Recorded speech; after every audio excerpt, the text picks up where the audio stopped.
নমস্কার প্রিয় শ্রোতা বন্ধুরা, রাধাকৃষ্ণ উইথ পিয়ালি চ্যানেলে আমি পিয়ালি আছি আজকে আপনাদের সাথে শ্রীমদ্ ভগবদ গীতা পাঠ করে শোনানোর জন্য।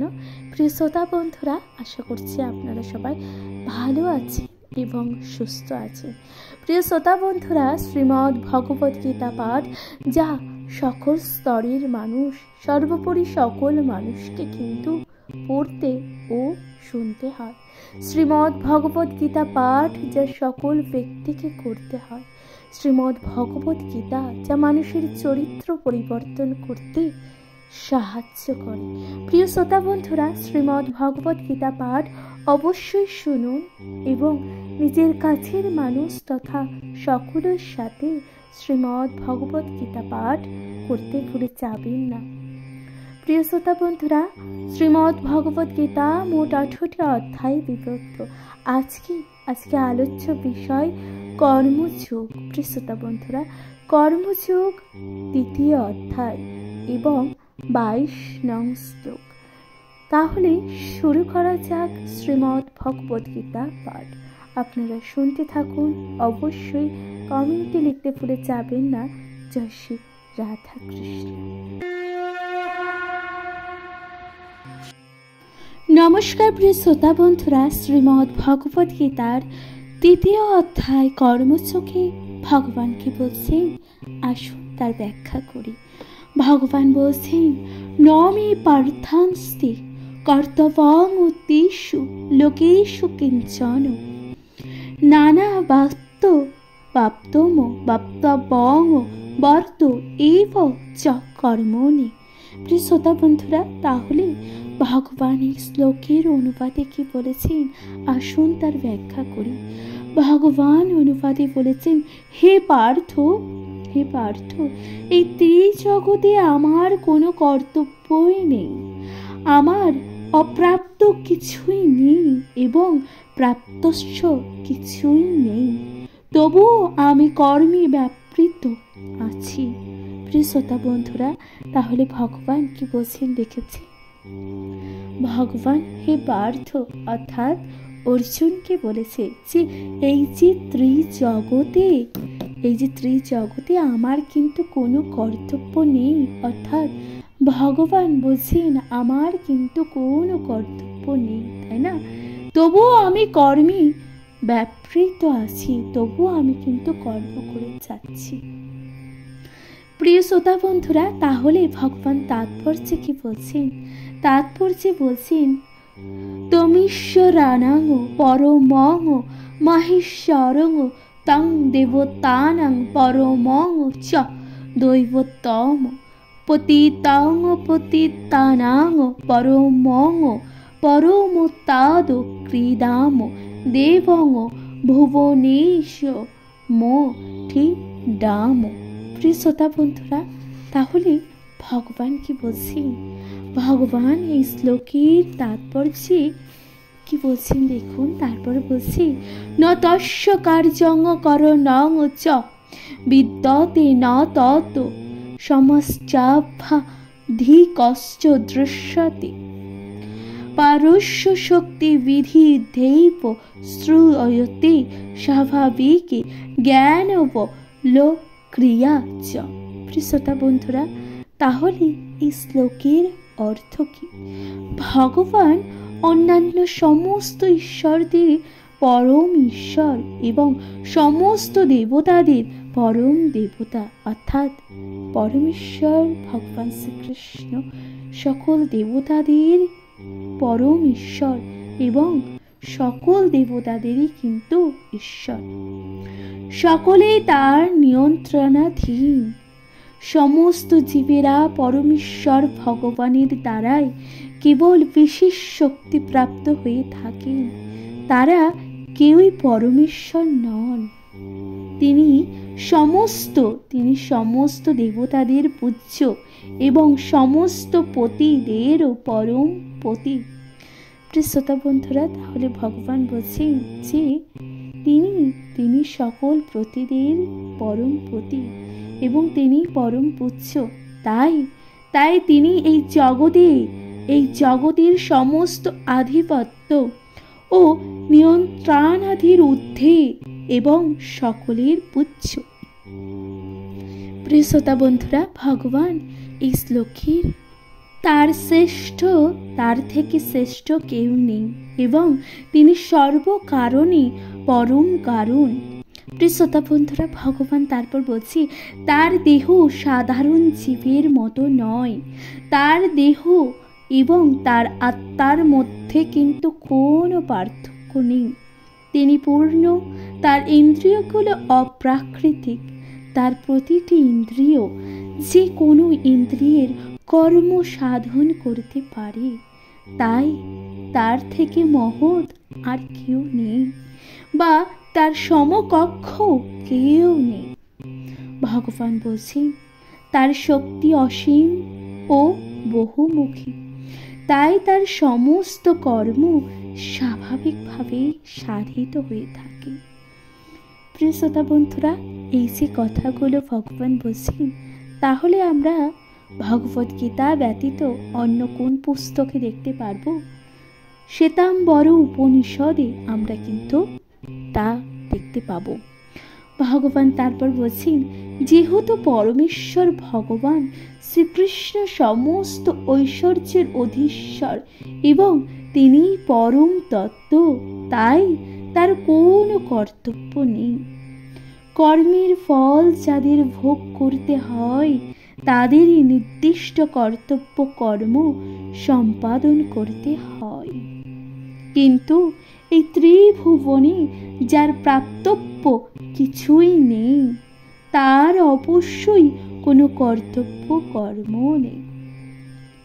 প্রিয় শ্রোতা বন্ধুরা, ভগবান বলছেন যে এই ত্রিভুবনে ভগবানের এই ত্রিভুবনে কোনো কিছুই প্রাপ্তি করার নেই, সুতরাং তার কিন্তু কোনো কর্তব্য কর্ম থাকে না। কিন্তু এই ত্রিভুবনে যার প্রাপ্তস্য কিছু নেই, তার অবশ্যই কিন্তু কর্তব্য কর্ম নেই। কিন্তু তা সত্ত্বেও ভগবান শ্রীকৃষ্ণ কুরুক্ষেত্রের যুদ্ধক্ষেত্রে ক্ষত্রিয়দের নেতারূপে অবতীর্ণ হয়েছেন, কেননা দুর্বলদের রক্ষা করা ক্ষত্রিয়দের কর্তব্য। যদিও তিনি শাস্ত্রের বিধি নিষেধের অতীত, কিন্তু তবুও তিনি শাস্ত্রের নির্দেশ লঙ্ঘন করেন না। প্রিয় শ্রোতা বন্ধুরা, তাহলে দেখতে পাচ্ছি এই যে কুরুক্ষেত্রে যুদ্ধ হয়েছিল, এই কুরুক্ষেত্রের যুদ্ধে ভগবান কিন্তু ক্ষত্রিয়দের নেতারূপে অবতীর্ণ হয়েছে এবং দুর্বল তথা পাণ্ডবদের রক্ষা করার দায়িত্ব কিন্তু নিয়েছিলেন, কারণ তিনি শাস্ত্র বিরুদ্ধে যেতে চাইছিলেন না। তাহলে প্রিয় শ্রোতা বন্ধুরা, তাহলে এখানে সমাপ্ত হচ্ছে 22 নং শ্লোক। আশা করছি আপনাদের তা ভালো লেগেছে এবং আপনাদের গুরুত্বপূর্ণ মতামত দিতে ভুলে যাবেন না প্রিয় শ্রোতা বন্ধুরা। এরপর আপনাদের সাথে পাঠ করে শোনাচ্ছি 23 নং শ্লোক। প্রিয় শ্রোতা বন্ধুরা, শুনতে থাকুন শ্রীমদ্ ভগবদ গীতা পাঠ।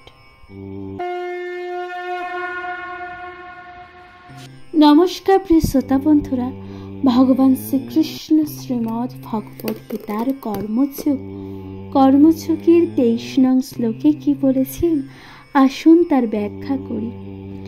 ভগবান বলছেন, यदि हव्वं न वर्ततं यत् कर्मण्यतन्त्रित मम वर्तानुवर्तन्ते मनुष्य पार्थ सर्वस्व। প্রিয় শ্রোতা বন্ধুরা, তাহলে ভগবান কি বলছেন দেখুন। ভগবান এই শ্লোকের অর্থ অর্থাৎ অনুবাদে কি বলছেন, অনুবাদী বলছেন, হে পার্থ, আমি যদি অনরসভাবে কর্তব্য কর্মে প্রবৃত্ত না হই, তবে আমার অনুবর্তী হয়ে সমস্ত মানুষই কর্মত্যাগ করিবে।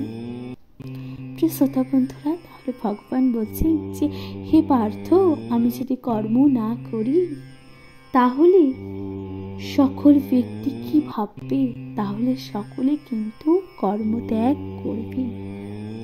ভগবান তাই বলছেন, এর তাৎপর্য দিয়ে ভগবান কি বলছেন, ভগবান এই তাৎপর্যে বলছেন, পারমার্থিক উন্নতি লাভের জন্য সুশৃঙ্খল সমাজ ব্যবস্থার সামঞ্জস্য বিধান করার উদ্দেশ্যে প্রতিটি সভ্য মানুষের জন্যই প্রথাগত আচরণ বিধি প্রদান করা হয়েছে। যদিও এই সমস্ত বিধি নিষেধ বদ্ধ জীবদের জন্য নির্দিষ্ট, ভগবানের জন্য কিন্তু নয়। প্রিয় শ্রোতা বন্ধুরা, তাহলে ভগবান বলছেন এই যে পারমার্থিক উন্নতি লাভের জন্য যে ব্যবস্থা করা হয়েছে, যে সুশৃঙ্খল ব্যবস্থা করা হয়েছে, তার কিন্তু বিধান দেওয়া হয়েছে। এ সকল আচরণ বিধি তাহলে তা কিন্তু শুধুমাত্র সাধারণ মানুষদের জন্য, ভগবানের জন্য নয়। তবুও তিনি ধর্মনীতি প্রবর্তনের জন্য আবর্তন করে সেই সমস্ত বিধির অনুষ্ঠান করেছিলেন। তাহলে সাধারণ মানুষ তার পদাঙ্ক অনুসরণ করবে। কেননা তিনি সর্বশ্রেষ্ঠ মহাজন। প্রিয় শ্রোতা বন্ধুরা, ভগবান তারপর বলছেন, শ্রীমদ্ ভগবদ গীতা থেকে আমরা জানতে পারি ভগবান শ্রীকৃষ্ণ ঘরে এবং বাইরে সর্বত্র গৃহস্থ চিত্ত এবং সমস্ত ধর্মীয় আচার অনুষ্ঠান পালন করেছিলেন। প্রিয় শ্রোতা বন্ধুরা, শ্রীমদ্ ভগবদ গীতাতে কিন্তু আমরা এটা দেখতে পাই যে ভগবান তার গৃহে এবং বাইরে ভগবান কিন্তু সকল প্রকার আচার বিধি নিষেধ সব পালন করেছিলেন। প্রিয় শ্রোতা বন্ধুরা, তাহলে এখানেই সমাপ্ত হচ্ছে 23 নং শ্লোক। আশা করছি আপনাদের তা ভালো লেগেছে। এরপর আপনাদের সাথে পাঠ করে শোনাচ্ছি 24 নং শ্লোক। প্রিয় শ্রোতা বন্ধুরা, তাহলে অনুগ্রহ করে আপনারা কিন্তু শ্রীমদ্ ভগবদ গীতা পাঠ অবশ্যই শুনতে থাকুন এবং আপনাদের গুরুত্বপূর্ণ মতামত দিয়ে জানাতে একদমই ভুলে যাবেন না। শুনতে থাকুন শ্রীমদ্ ভগবদ গীতা পাঠ। নমস্কার প্রিয় শ্রোতা বন্ধুরা, ভগবান শ্রীকৃষ্ণ শ্রীমদ্ ভগবদ গীতার কর্মযোগের 3য় অধ্যায়কে বলেছেন। ভগবান শ্রীকৃষ্ণ শ্রীমদ্ ভগবদ গীতার 3য় অধ্যায় 24 নং শ্লোকে ভগবান বলছেন, উৎশ্রী দেয়ু ঋমি লোকা নকৃচাং কর্ম চেদৈ হম শঙ্করশ্চ চ কর্তা সামো পন্ন ন মিমা প্রজা। প্রিয় শ্রোতা বন্ধুরা, তাহলে ভগবান শ্রীকৃষ্ণ এর অনুবাদে কি বলছেন? অনুবাদে বলছেন, আমি যদি কর্তব্য কর্ম না করি তাহলে সমগ্র জগৎ উৎসন্ন হবে। আমি বর্ণ সংকর সৃষ্টির কারণ হব এবং তার ফলে সমস্ত প্রজার শান্তি বিনষ্ট হবে। প্রিয় শ্রোতা বন্ধুরা, ভগবান তাই বলছেন যে ভগবান স্বয়ং যদি কর্ম না করেন তাহলে সকল জড় জগৎ কিন্তু উচ্ছন্নে চলে যাবে এবং তার ফলে যে সকল প্রজাদের মধ্যে কিন্তু অশান্তি বিরাজ করবে। তাই ভগবান এই তাৎপর্যেই বলছেন, বর্ণ সংকর হচ্ছে সেই ধরনের অবাঞ্ছিত জনগণ যারা সাধারণ সমাজের শান্তি বিঘ্নিত করে। প্রিয় শ্রোতা বন্ধুরা, ভগবান কি বলছেন? তাহলে এই ধরনের সামাজিক উপদ্রব রোধ করার জন্য শাস্ত্রে নানা রকমের বিধি নিষেধের নির্দেশ দেওয়া হয়েছে, যা অনুসরণ করার ফলে সাধারণ মানুষ স্বাভাবিকভাবে শান্তিপ্রিয় এবং সুশৃঙ্খল হয়ে পারমার্থিক উন্নতি সাধন করতে পারে। ভগবান শ্রীকৃষ্ণ বলছেন, যখন ভগবান শ্রীকৃষ্ণ যখন অবতরণ করেন তখন তিনি স্বাভাবিকভাবেই এই সমস্ত শাস্ত্রীয় বিধিনিষেধের আচরণ করে এই ধরনের গুরুত্বপূর্ণ কার্যকলাপের মহত্ব ও প্রয়োজনীয়তার সংরক্ষণ করেন। ভগবান সমস্ত জীবকুলের পিতা এবং জীব যদি বিপদগামী হয় তাহলে পরোক্ষভাবে ভগবানই তার জন্য দায়ী হয়। প্রিয় শ্রোতা বন্ধুরা, তাহলে এই যে সকল জীব ও জগতের কে হচ্ছে গুরু? পরমেশ্বর ভগবান শ্রীকৃষ্ণ। এবার এই জীবকুল যদি বিপদে যায় তাহলে পরোক্ষভাবে কিন্তু ভগবানই তার জন্য দায়ী থাকবেন। তাই যখনই শাস্ত্রজ্ঞ বিধি নিষেধের উল্লঙ্ঘন হয় তখন ভগবান স্বয়ং অবতরণ করে, সমাজে সংশোধন করে। তবে আমাদের মনে রাখতে হবে যে যদিও ভগবানের পদাঙ্ক অনুসরণ করাই আমাদের কর্তব্য।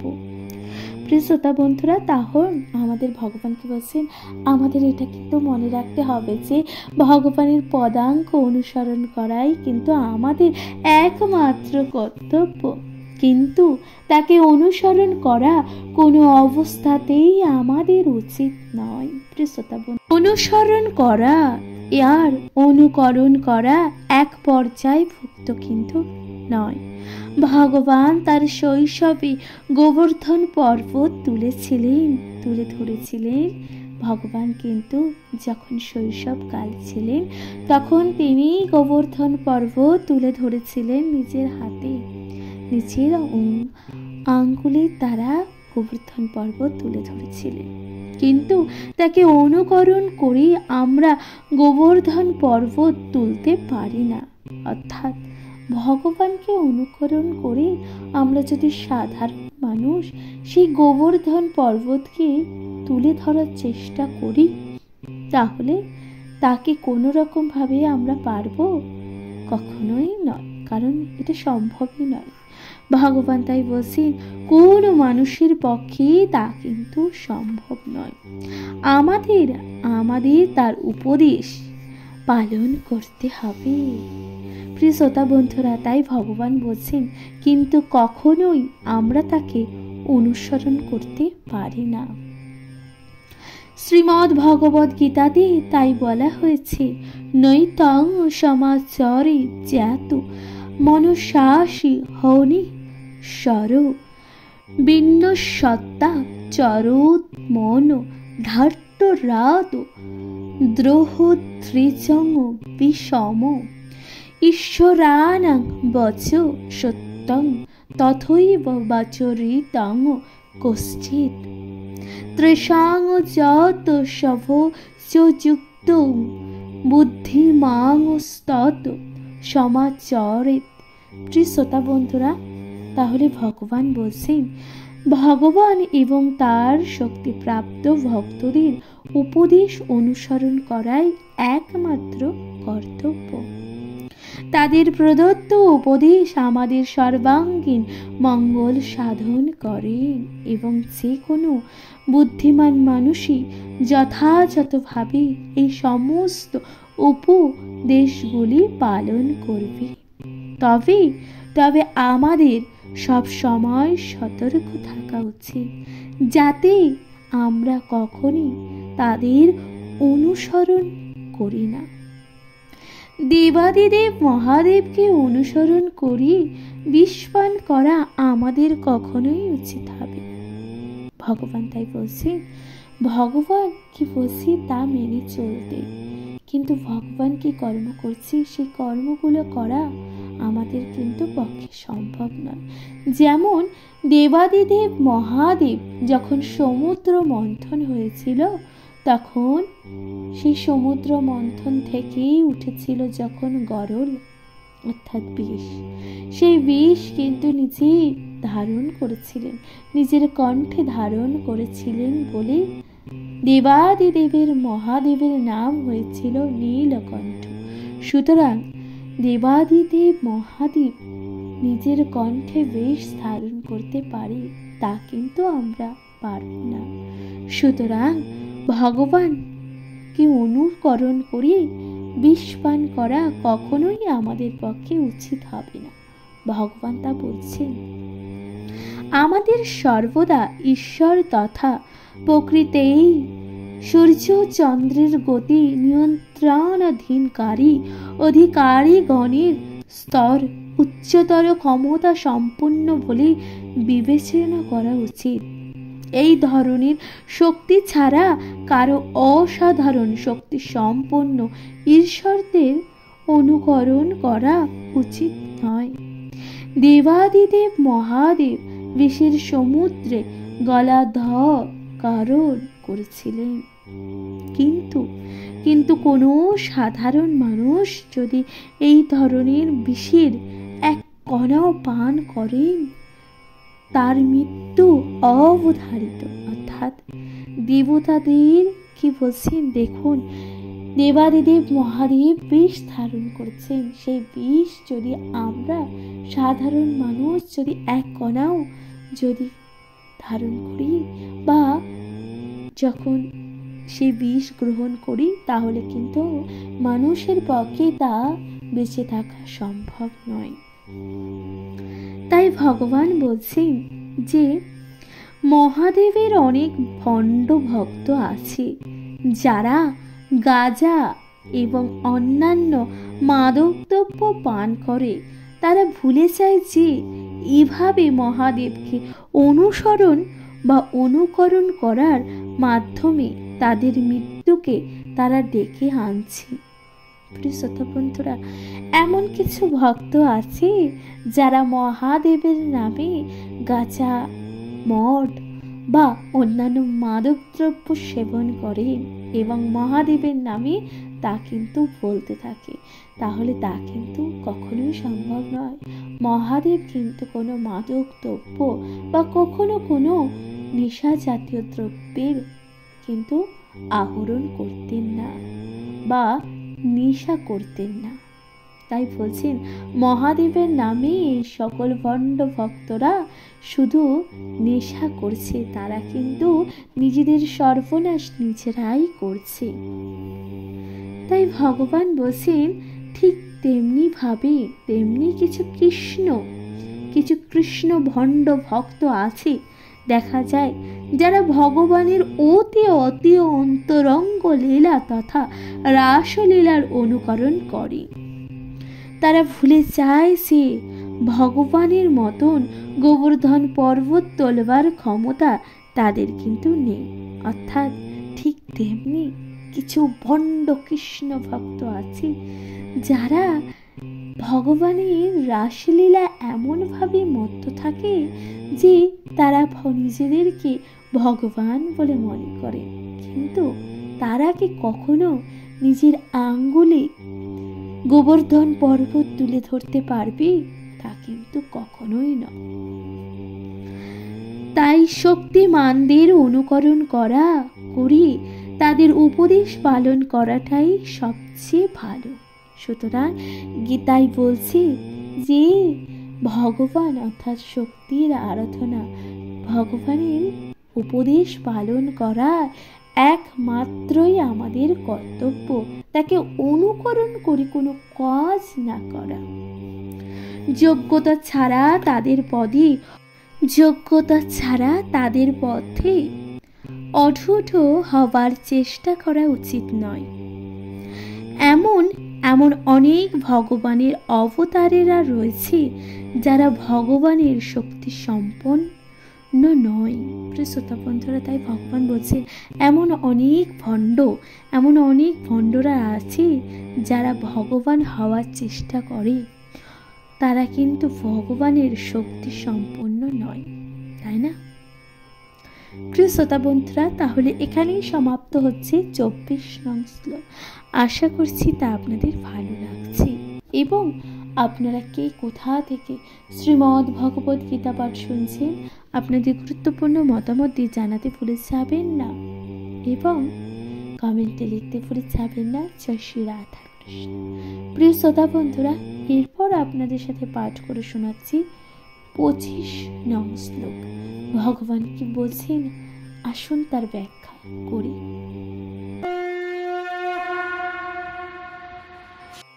নমস্কার প্রিয় শ্রোতা বন্ধুরা, ভগবান শ্রীকৃষ্ণ তৃতীয় অধ্যায় কর্মছকের 25 নং শ্লোকে কি বলেছে আসুন তার ব্যাখ্যা করি। ভগবান বলছেন সত্তা কর্মণ্য বিদাংশ যথা কুর্বন্তি ভারত কুর্যাত বিদাংশ থাস শক্তি চেত কীর্য লোক সংগ্রহম। প্রিয় শ্রোতা বন্ধুরা, তাহলে এই শ্লোকের অনুবাদে ভগবান কি বলছে? অনুবাদে বলছে, হে ভারত, অজ্ঞানীরা যেমন কর্মফলের প্রতি আসক্ত হয়ে তাদের কর্তব্য কর্ম করে, তেমনি জ্ঞানীরা অনাসক্ত হয়ে একই কর্ম করেন এবং কেবল মানুষকে সঠিক পথে পরিচালিত করার জন্য। প্রিয় শ্রোতা বন্ধুরা, তাহলে ভগবান এইভাবে কিন্তু ব্যাখ্যা করেছে। এবার তাৎপর্যে কি বলছেন দেখুন। তাৎপর্যে বলছেন কৃষ্ণ ভাবনাময় ভক্ত এবং কৃষ্ণ ভাবনাহীন অভক্তদের মধ্যে পার্থক্য নিরূপণ করা হয় তাদের ভিন্ন ভিন্ন বাসনার মাধ্যমে। কৃষ্ণ ভাবনায় উন্নতি সাধনের পক্ষে যা সহায়ক নয়, কৃষ্ণ ভাবনায় ভক্ত সেই রকম কোনো কর্মই করেন না। এমনকি আদি অবিদাত্ত অন্ধকারী আচ্ছন্ন জড় জাগতিক কার্যকলাপে আসক্ত মানুষের মতন তিনি একইভাবে নিযুক্ত হলে একজন ইন্দ্রিয় তৃপ্তির জন্য এই ধরনের কার্যে নিয়োজিত, কিন্তু অপরজন নিয়োজিত শ্রীকৃষ্ণের প্রীতি বিধানের জন্য। তাই কিভাবে কর্ম সম্পাদন করতে হবে এবং তার ফলে কৃষ্ণ ভাবনার উদ্দেশ্য কিভাবে নিয়োজিত করতে হবে তা মানব সেবার প্রদর্শন করার জন্য কৃষ্ণ ভাবনায় মানুষের প্রয়োজন। প্রিয় শ্রোতা বন্ধুরা, তাহলে ভগবান কি বলছেন দেখেছেন? ভগবান বলছেন একজন কৃষ্ণ ভাবনাময় ভক্ত এবং একজন কৃষ্ণ ভাবনাবিহীন ব্যক্তি বা অভক্তের মধ্যে পার্থক্য নিরূপণ কিভাবে করে জানেন ভগবান? তাদের কামনা বাসনার মাধ্যমে। প্রিয় শ্রোতা বন্ধুরা, ভগবান তাই বলেছেন সে ব্যক্তির কামনা বাসনা কেমন হবে তার উপরে নির্ভর করছে সে ব্যক্তি বাসুদেব শ্রীকৃষ্ণকে কতটা ভালোবাসে এবং সে কতটা কৃষ্ণ প্রীতি ভক্ত। প্রিয় শ্রোতা বন্ধুরা, এখানেই সমাপ্ত হচ্ছে 25 নং শ্লোক, যেখানে ভগবান বলছেন যে কামনা বাসনার উপর নির্ভর করে কৃষ্ণ ভাবনা, কৃষ্ণ ভক্তি। প্রিয় শ্রোতা বন্ধুরা, আপনাদের শ্রীমদ্ ভগবদ গীতা পাঠ কেমন লাগছে আপনাদের গুরুত্বপূর্ণ মতামত জানাতে ভুলে যাবেন না। চ্যানেলে প্রথমবার হয়ে থাকলে অবশ্যই চ্যানেলটিকে সাবস্ক্রাইব করে দিয়ে লাইক কমেন্ট শেয়ার করে অবশ্যই পাশে থাকুন। প্রিয় শ্রোতা বন্ধুরা, তাহলে শুনতে থাকুন শ্রীমদ্ ভগবদ গীতার 26 নং শ্লোক। ভগবান কি বলছেন আসুন তার ব্যাখ্যা করি।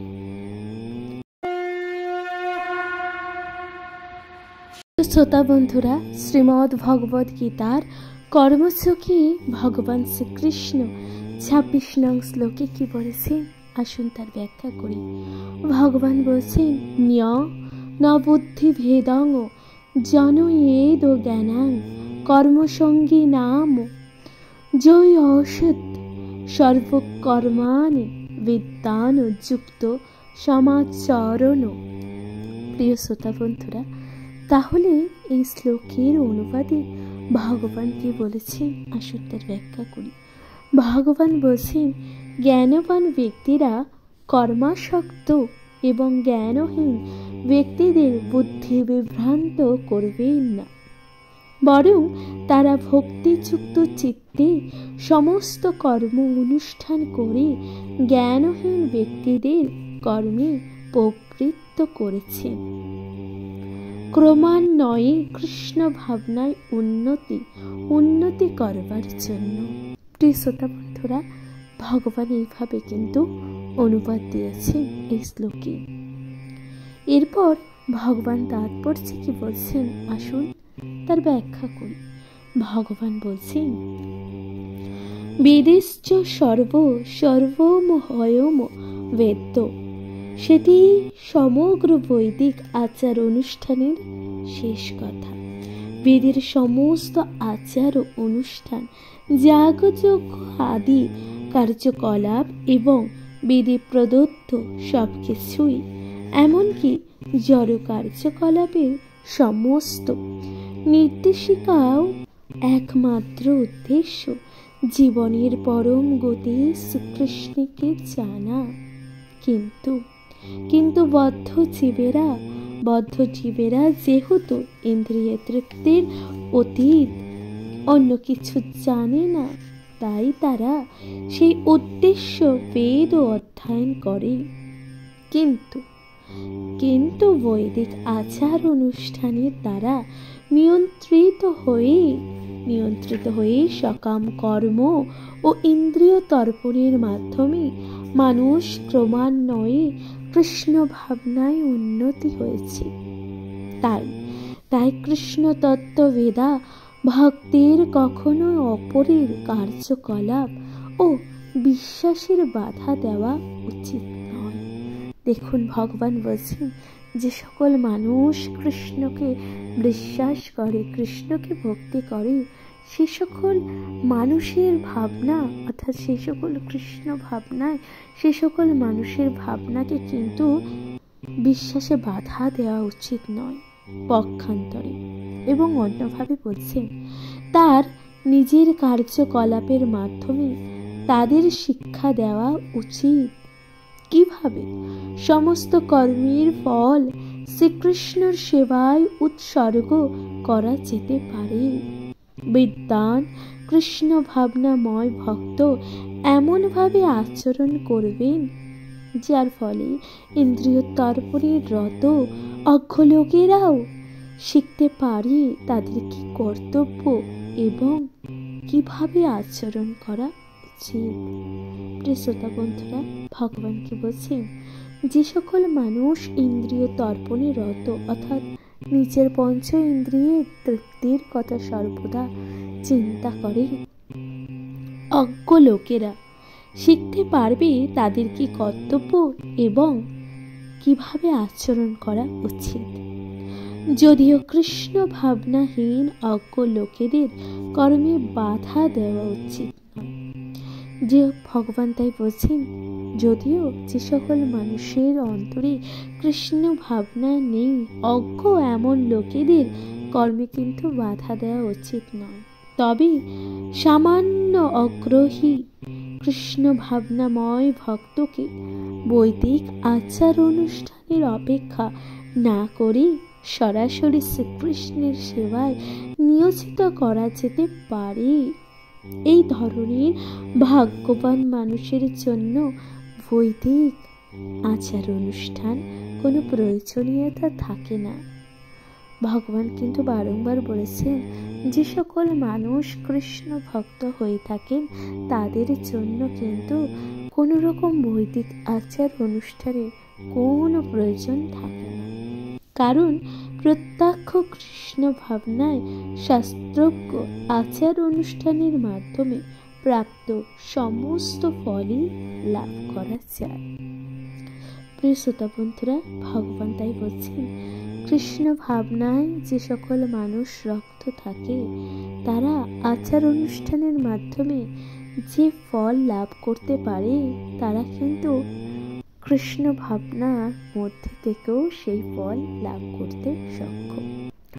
সুতরাং প্রিয় শ্রোতা বন্ধুরা, এখানেই সমাপ্ত হচ্ছে 26 নং শ্লোক।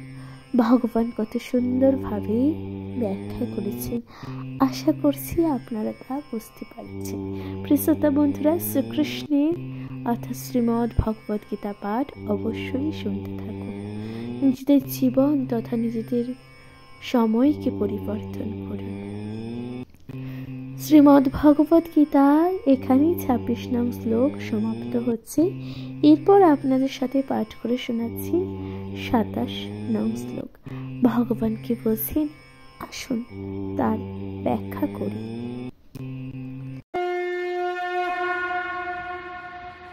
নমস্কার প্রিয় শ্রোতা বন্ধুরা, শ্রীমদ্ ভগবদ গীতার কর্মযোগের 27 নং শ্লোক যা আপনাদের সাথে পাঠ করে শোনাচ্ছি।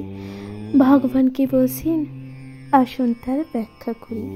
ভগবান বলছেন, প্রকৃতি ক্রিয়ামানপি গুণী কর্মাণি সর্বস্ব অহংকার বিমূঢ়াট্ট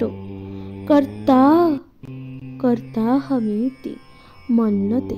প্রিয় শ্রোতা বন্ধুরা, তাহলে এই শ্লোকের অনুবাদে ভগবানকে বলছেন, আসুন তা ব্যাখ্যা করি। ভগবান বলছেন অনুবাদে, অহংকার বশত জীব মোহাচ্ছন্ন হয়ে জড় প্রকৃতির ত্রিগুণ দ্বারা ক্রিয়মান ও সমস্ত কার্যকে স্বীয়কৃত বলে বিবেচনাপূর্বক নিজেকে কর্তা বলে মনে করে। প্রিয় শ্রোতা বন্ধুরা, ভগবান শ্রীকৃষ্ণ বলছেন যে এই যে জড়জগতের মোহছায়া থেকে মুক্ত করে জড় প্রকৃতির ত্রিগুণ এর দ্বারা ক্রিয়মান সমস্ত কার্যকে স্বীয়কৃত বলে বিবেচনাপূর্বক নিজেকে কিন্তু কর্তা বলে মনে করছেন। ভগবান তাৎপর্যে কি বলছেন? তাৎপর্যে বলছেন, কৃষ্ণ ভাবনাময় ভক্ত ও জড় চেতনা সম্পন্ন বিষয়ী একই স্তরে স্থিতি দুজনই কর্মকে আপাত দৃষ্টিতে একই পর্যায়ভুক্ত বলে মনে হলেও প্রকৃতপক্ষে তাদের মধ্যে এক অসীম ব্যবধান রয়েছে। জড়চেতনা সম্পূর্ণ ব্যক্তিটি অহংকারে মত্ত হয়ে নিজেকে সব কিছুর কর্তা বলে মনে করে। সে জানে না যে তার দেহের অন্তর্গত সব কিছুই জড় প্রকৃতির সৃষ্ট এবং এই প্রকৃতি পরিচালিত হচ্ছে পরমেশ্বর ভগবানের নির্দেশ অনুসারে। জড়জাগতিক মানুষ বুঝতে পারে না যে সে সর্বতোভাবে শ্রীকৃষ্ণের নিয়ন্ত্রণাধীন। অহংকারের প্রভাবে বিমূঢ় ব্যক্তি স্বয়ং স্বাধীনভাবে কর্ম করার সমস্ত কৃতিত্ব গ্রহণ করতে চায়। ভগবান তাই বলছেন যে অহংকারী প্রমূঢ় অর্থাৎ যে সকল মানুষ নিজের অহংকার নিজের প্রভাব বিস্তার করতে চায় তারা কিন্তু আসল সত্য, জীবনের সত্য তা তারা বুঝতেই পারে না এবং সর্বক্ষেত্রে তারা তাদের নিজেদের কৃতিত্ব অর্থাৎ তাদের অস্তিত্ব দেখানোর চেষ্টা করে। ভগবান বলছেন আর এটি তার অজ্ঞানতার লক্ষণ এবং সে যে মূর্খ, সে যে জ্ঞানী নয়, এটাই একমাত্র লক্ষণ। সে জানে না যে এই স্থূল সূক্ষ্ম দেহটি পরমেশ্বর ভগবানের নির্দেশে জড় প্রকৃতির সৃষ্টি এবং সেই জন্যই কৃষ্ণ ভাবনায় অধিষ্ঠিত হয়ে তার দৈহিক ও মানসিক সমস্ত কর্মই শ্রীকৃষ্ণের সেবায় নিয়োগ করা উচিত। প্রিয় শ্রোতাবন্ধুরা, ভগবান কি বলছেন যে সেই সকল মানুষ যারা কৃষ্ণ ভাবনায় অধিষ্ঠিত হয় তারা কিন্তু তাদের যে দৈহিক এবং মানসিক সকল প্রকার কর্মই শ্রীকৃষ্ণের সেবায় নিয়োগ করেন। অজ্ঞ মানুষ ভুলে যায় যে ভগবান হচ্ছেন ঋষিকেশ, অর্থাৎ ঋষিকেশ কথাটি আমরা প্রথমেই পেয়েছি। শ্রীমদ্ ভগবদ গীতায় প্রথমেই ঋষিকেশ কথাটি কিন্তু আমরা জানতে পারি, যেখানে ঋষিকেশ মানে ভগবান স্বয়ং সকলকে বুঝতে পারে, সকলের মন পড়তে পারে। তাই বাসুদেব শ্রীকৃষ্ণকে এখানে ঋষিকেশ বলেছে, অর্থাৎ তিনি সমস্ত ইন্দ্রিয়ের নিয়ন্ত্রা। অর্থাৎ যেহেতু তিনি সকলের সব কথা বুঝতে পারে এবং তার পঞ্চ ইন্দ্রিয়কে নিয়ন্ত্রণ করতে পারে, তাই তাকে ঋষিকেশ বলা হয়েছে। বহুকাল ধরে ইন্দ্রিয়গুলির অপব্যবহারের মাধ্যমে ইন্দ্রিয় সুখ ও ভোগ করার ফলে মানুষ বাস্তবিক পক্ষে অহংকারের দ্বারা বিমোহিত হয়ে পড়ে এবং তার ফলে সে ভগবান শ্রীকৃষ্ণের সঙ্গে তার নিত্য সম্পর্কের কথাই ভুলে যায়। প্রিয় শ্রোতা বন্ধুরা, তাহলে ভগবান কি বলছেন যে ইন্দ্রিয় সুখ ভোগ করতে করতে মানুষ তার বাস্তবিক যে কাজ, বাস্তবিক পক্ষ অহংকারে সে এতটাই বিমোচিত হয়ে থাকে, এতটাই সে ডুবে থাকে, সে ভগবান শ্রীকৃষ্ণের যে নিত্য সম্পর্ক, ভগবানের সাথে যে আত্মা পরমাত্মার যে সম্পর্ক, সে কথাই ভুলে যায়। প্রিয় শ্রোতা বন্ধুরা, তাহলে এখানেই সমাপ্ত হচ্ছে 27 নং শ্লোক।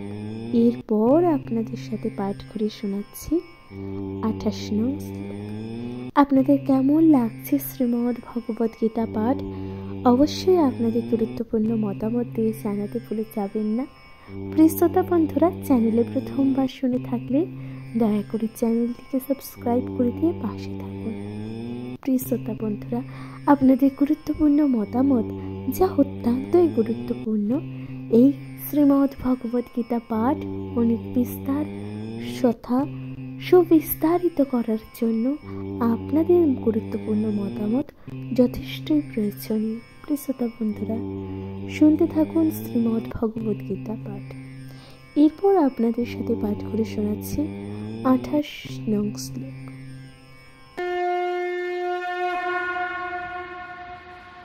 নমস্কার প্রিয় শ্রোতা বন্ধুরা, ভগবান শ্রীকৃষ্ণ শ্রীমদ্ ভগবদ গীতার কর্মযোগের 28 নং শ্লোকে কি বলছেন, আসুন তার ব্যাখ্যা করি।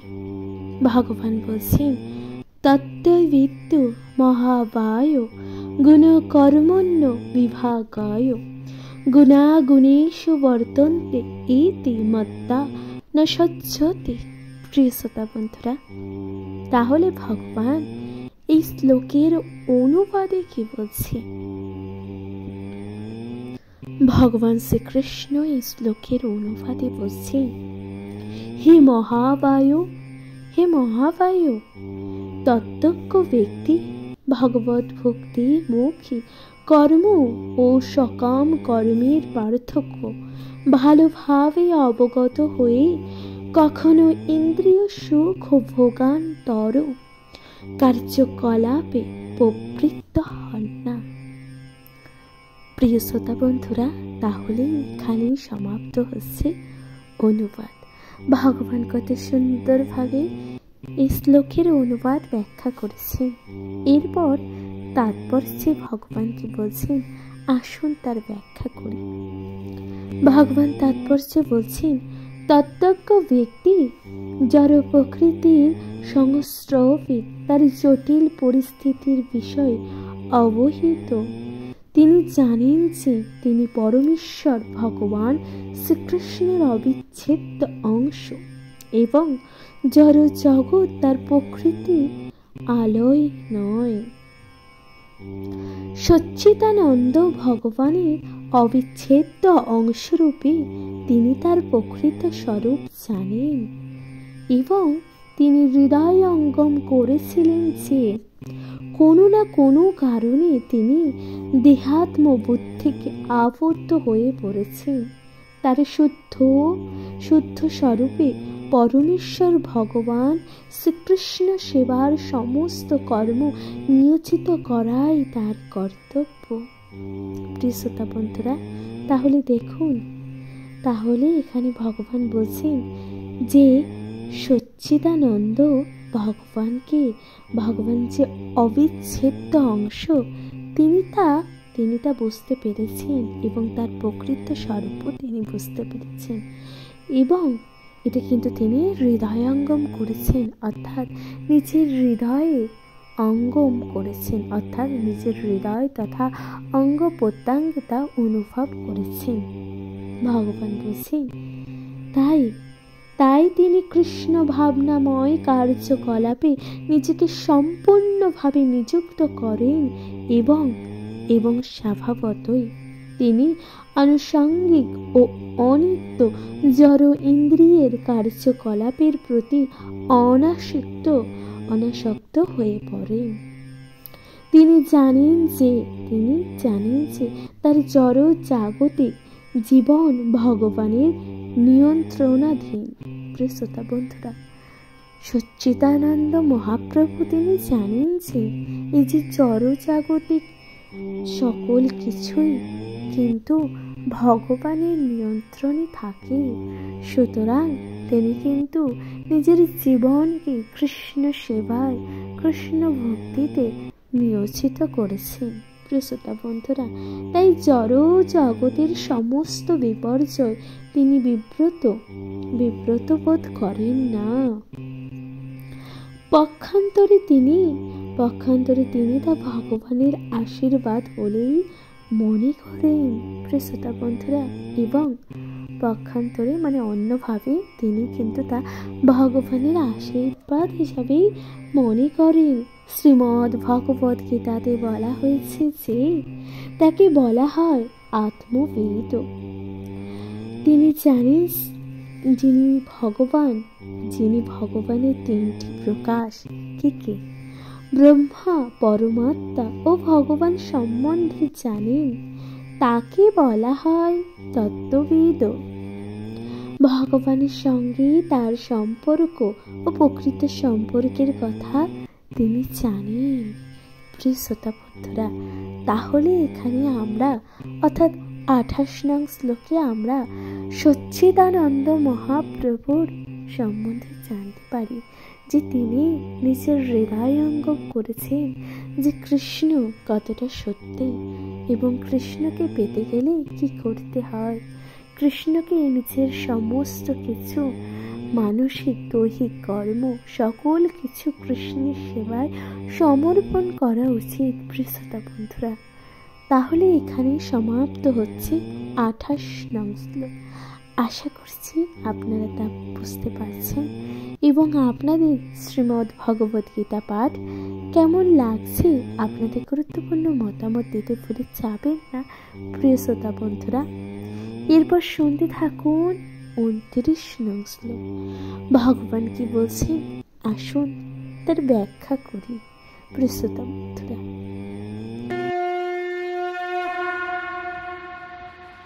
শ্রোতা বন্ধুরা, শ্রীমদ্ ভগবদ গীতার কর্মযোগে ভগবান কি বলছেন 29 নং শ্লোকে আসুন। ভগবান বলছেন প্রকৃত গুণ সংমূঢ় সজ্জন্তে গুণ কর্মেষু তান কৃত স্মন বিদ মন্দান কৃত স্মগ্ন ভিন্ন বিচালয়তে। প্রিয় শ্রোতা বন্ধুরা, তাহলে এই শ্লোকের অনুবাদ কি আছে?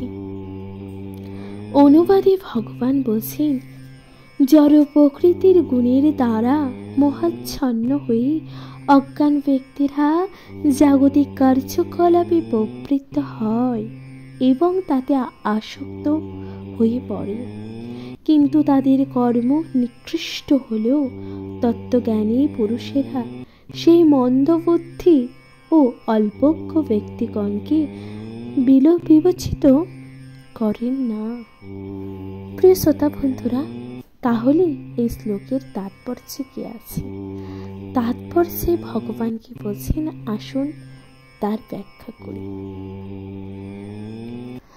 ভগবান বলছেন, যারা অজ্ঞানতার অন্ধকারে আচ্ছন্ন থাকে তারা তাদের জড়সত্তাকে তাদের স্বরূপ বলে মনে করে এবং নানান রকম জড় উপাধির দ্বারা ভূষিত হয়। এই দেহটি জড় প্রকৃতির উপহার। এই জড় দেহের প্রতি যারা গভীরভাবে আসক্ত তাদের বলা হয় মন্দ।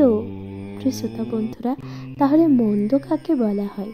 যারা এই যে জড় দেহর ওপর আসক্তি থাকে তাদেরকে বলা হয় মন্দ। অর্থাৎ তারা হচ্ছে আত্মতত্ত্ব জ্ঞান রহিত অলস ব্যক্তি। মূর্খ লোকেরা তাদের জড় দেহটিকে তাদের আত্মা বলে মনে করে। জড় দেহটিকে কেন্দ্র করে যে সমস্ত মানুষের সঙ্গে তাদের সম্পর্ক গড়ে ওঠে তাদের আত্মীয় বলে স্বীকার করে। যে দেশে তারা তাদের দেহটি অর্থাৎ জড় দেহটি প্রাপ্ত হয় সেই দেশকে তারা পূজা করে। অর্থাৎ ভগবান বলছেন, দেখুন, যে দেশে আমরা জন্মগ্রহণ করি সেই দেশকে তো আমরা মাতৃরূপে পূজা করবই, তাই না? অর্থাৎ আমরা কিন্তু সেই দেশকে পূজা করি এবং তাদের অনুকূলে কতগুলো সংস্কারের অনুষ্ঠান করাকে তারা ধর্ম বলে মনে করেন এবং সেই দেশে সেই সকল ব্যক্তি যেই ধর্মে জন্মলাভ করে সেই ধর্মে যখন কোনো ভিন্ন ভিন্ন রীতিনীতি আচার অনুষ্ঠান থাকে এবং সেগুলো যখন তারা পালন করে তখন সেটাকে ধর্ম বলে মনে করা হয়। প্রিয় শ্রোতা বন্ধুরা, ভগবান তাই বলছেন যে দেখুন, সমাজ সেবা, জাতীয়তাবাদ, পরমার্থবাদের মতন কার্যকলাপে ধরনের জড় উপাধি প্রাপ্ত ব্যক্তিদের কতগুলো আদর্শ আছে। এই সমস্ত আদর্শের দ্বারা অনুপ্রাণিত হয়ে তারা নানান রকম জাগতিক কাজে কিন্তু ব্যস্ত থাকে। তারা মনে করে ভগবানের কথা অলীক, তাই ভগবানের বিষয়ে তাদের কোনো আগ্রহ নেই। পারমার্থিক জ্ঞান অর্জন করে যারা প্রকৃতির স্বরূপে স্থিত হয়েছেন তাদের এই সমস্ত দেহ এবং দেহ সর্বস্ব মানুষদের বিচলিত করাই শ্রেষ্ঠ, না করাই উচিত। পক্ষান্তরে নিঃশব্দে তাদের পারমার্থিক কর্ম সম্পাদন করাই ভালো। এই ধরনের মোহচ্ছায়া মানুষের অহিংসা নীতি এবং এই ধরনের জাগতিক হিতকর কার্যে প্রতি হয়। যারা অজ্ঞ তারা কৃষ্ণ ভাবনায় মর্ম বোঝে না, তাই ভগবান শ্রীকৃষ্ণের উপদেশ দিয়েছেন তাদের বিচলিত করে অনর্থক সময় নষ্ট না করতে। কিন্তু ভগবানের ভক্তরা ভগবানের থেকেও বেশি কৃপালু, কারণ তারা ভগবানের উদ্দেশ্য সম্বন্ধে অবহিত, তাই তারা সব রকম ঝুঁকি নিয়েই থাকে। এমনকি অজ্ঞ ব্যক্তিদের মানব জীবনের পরম প্রয়োজন শ্রীকৃষ্ণ কৃষ্ণ ভাবনায় নিযুক্ত করবার চেষ্টা পর্যন্ত করে থাকেন। প্রিয় শ্রোতা বন্ধুরা, তাহলে এখানেই সমাপ্ত হচ্ছে 29 নং শ্লোক। আশা করছি তা আপনাদের ভালো লাগছে।